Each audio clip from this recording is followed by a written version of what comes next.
What's going on, guys? Dane here on a super bright and sunny day, and today we're going to do kind of a different video. We're going to talk about the 8 reasons why I love this car. We're going to talk about kind of some of the reasons why I bought the car originally, and also some of the reasons that keep me falling in love with the car every single day. So without further ado, let's go.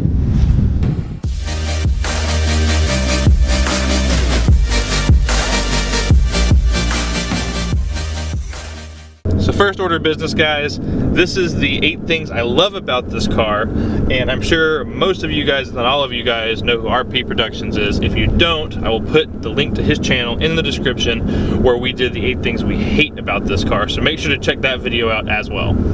So the first thing I love about this car is something that I can't tell you, you just have to listen to it. So here you go.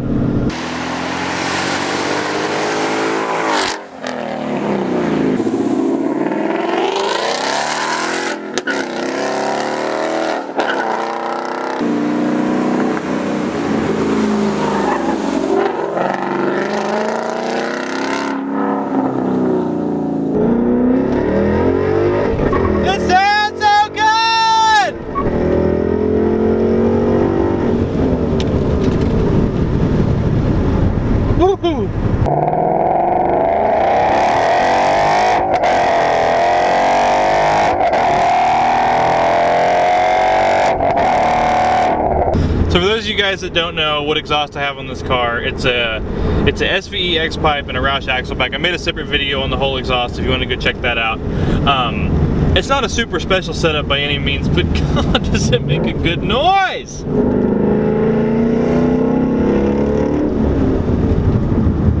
I always give you guys a little bit, but oh yeah, you're welcome. Let's do that again.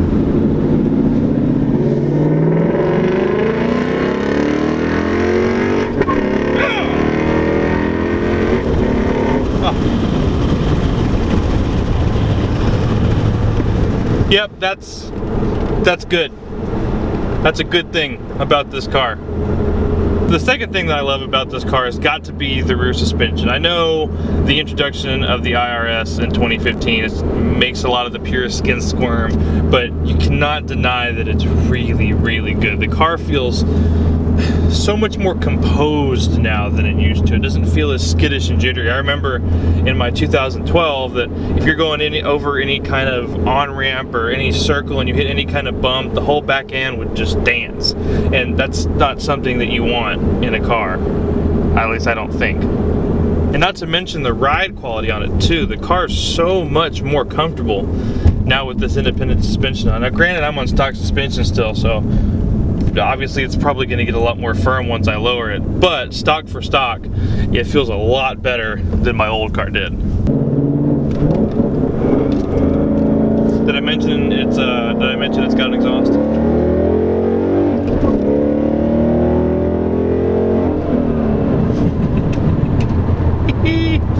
You know, my third favorite thing about this car has got to be just the way the car looks. You know, from the big front end with the fangy things up front, and then it swoops down real pretty into this big elegant rear end, and then you have just this big butt that it's got, and you look out the side mirror and you can see the 2 big haunches that house the rear tires, and it just, I don't know, the car just makes you feel special when you're driving it.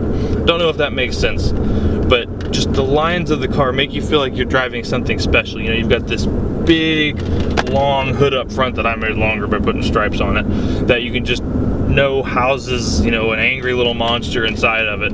You got a lot of stink when this car first came out because a lot of people really didn't like the way it looked. It kind of broke all the Mustang rules, and I think because it did that, that's why I really like it. You know, and I'm a Mustang guy. I've had, you know, this is my 3rd one now, and I'm very proud to say that this is my favorite Mustang I've ever owned. Just everything about it, cosmetically, is amazing. So moving on to the 4th thing that I love about this car is the interior of it. Now, I'll be the first to admit, it's not the perfect interior. So to hear my thoughts on the negatives of the interior, go watch Riley's video. So that being said, some of the imperfections on the interior of this car are far outweighed by the good things about the interior of this car. You know, this is coming from a guy who had 2 previous generation Mustangs, so trust me, I know what a bad interior looks like, and this is not one of them. Now, yes, you still have a few hard plastics, and you know, it's a cheap car, so you know you're gonna get that, or a cheaper car. But everything else is just super, super awesome with the interior of this car. Everything that you touch is super soft. You know, the steering wheel has a good feel to it. You know, your armrests are super soft, and then it's just a nice place to be in. You know, it's super quiet. You know, for 2015, they added a lot more sound deadening to the car, so it made the car a little bit heavier, but it makes it a lot more pleasant inside, especially on long drives. You know, you've got these base seats that they're not Recaros by any stretch of the word, but they're really good for base seats. Some of the best, you know, standard seats I've ever sat in a car. You know, they've got really good side supports and really good leg bolsters, but it's also super comfortable still. So it's definitely the best of both worlds. I mean, eventually I might like a different seat, but for right now, for what I use it for, dude, these seats are perfect. And then you just go to the inside of the car. It's just, you know, it's a nice place to be. It's a quiet, you know, car. Even with the exhaust, it's really, really sound deadened very well in here. So all the madness that's going on out the back, you don't really hear it in the car with the windows up. Now, yeah, you know, you've got an exhaust, but it doesn't bother you. There's no drone, there's no issues about that. So, moving on to the number 5 reason that I love this car is part of the reason I was able to buy this car. It's just the value that comes with this car. I mean, you know, I paid just a little over $27,000 for this car, and, you know, look what I got. You know, I challenge you guys to find, you know, a 2-door sports car that's rear-wheel drive and it makes north of 400 horsepower, brand new, for, you know, under 30 grand. I mean, the list is very short. You know, that's why, you know, so many people buy these, is because it is an awesome deal. You know, and it's not like I'm really missing anything, you know. I mean, yes, the previous cars are nicer, and you can make a Mustang expensive, don't get me wrong. You know, I paid 27 grand, but, you know, if you want a premium automatic with some other goodies, you know, you can make a $45,000 car out of this real quick. And honestly, I think that's a dumb idea. Now, granted, if you care about all those little creature comforts, then by all means do it. You know, it's not like I'm longing for anything with this car either. You know, I've still got huge brakes in the front. I've still got all the track apps. You know, I've got Bluetooth. I can change the steering modes. I've got a couple different variations of traction control. It's still got a killer stereo in it. And then you don't even need the stereo because of the sound that comes out of the back of this thing. So, while a premium car is nice, and I'm sure I would love to have a premium car and have some of the things that go with it, I don't need it. The number 6 thing that I love about this car is just how much you're able to customize a Mustang. So, you know, when you're buying a Mustang, it's kind of a double-edged sword, right? You're buying a cool car, but you're also buying a car that everybody else has. You know, how many car meets do you go to where, I think we talked about this in the last video, every car meet nowadays is half Mustang, half other things. You know, it's everywhere. But the cool part about that is you're buying probably the most customizable car in the world, you know. There's just a huge, huge aftermarket world for Mustangs, and the cool part is, even though you've got a car that everybody else has, there's tons of things available to make it your own. And, you know, I may have the same S550 as my friend does, but mine's different because of the way I set my car up. You know, you have thousands of different wheel options, you have thousands of different bumpers and grills and stripes and valances and exhaust and interior parts and steering wheels. I mean, just the list is endless with things you can do to a Mustang. So, like I said, even though you are driving the people's car and there's everybody else that has one, you know, your imagination's kind of the limit as to what yours is going to look like, you know, and that's kind of a fun challenge, especially for me, you know. Especially when I'm going to a car show with a bunch of Mustangs, I want mine to stand out. And, you know, that's part of the Mustang culture, is just customizing your Mustang, and I think that is half the fun. So the number 7 thing that I love about this car is, it's going to be a hard one to explain, but the car just makes you feel happy.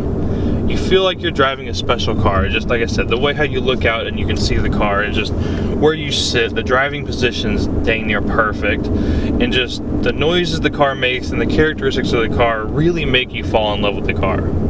You know, I said this in a previous video that, you know, a car can have all the best things in the world. You know, it can be the fastest car, it can have the most horsepower, it can handle the best, it can look the best, it can, you know, be the nicest inside. But if it doesn't make you happy, then what's the point of buying it? You know, I've told, you know, a bunch of guys this before. You know, I said, you buy a car from right here, you don't buy a car with numbers.